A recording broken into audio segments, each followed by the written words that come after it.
ಮಹಾಮಂತ್ರಿಯಾಗಿದ್ದುಕೊಂಡು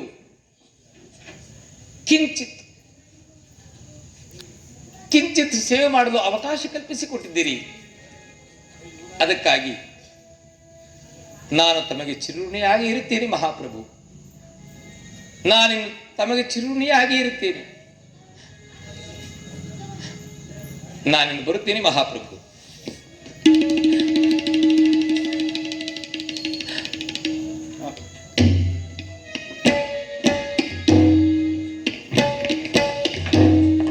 ಬಸವೇಶ,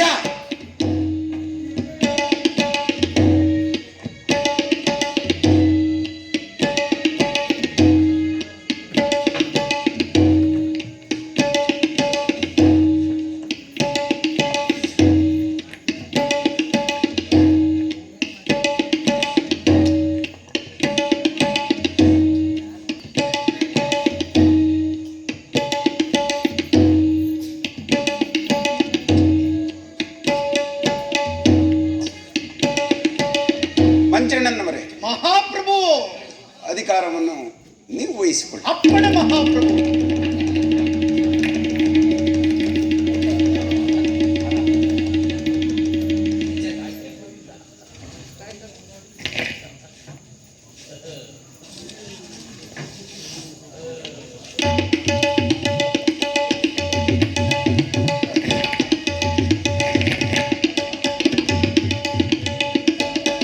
ಧರ್ಮದ್ರೋಹಿಗಳನ್ನು ನಿರ್ದಾಕ್ಷಿಣ್ಯವಾಗಿ ಶಿಕ್ಷಿಸಿ ಚಾಳುಕ್ಯ ಚಕ್ರೇಶ್ವರನು ಕೃಪಾಳುವಾದರೂ ದುರ್ಬಲನಲ್ಲದೆಂಬುದು ಲೋಕಕ್ಕೆ ವಿದಿತವಾಗಿದೆ.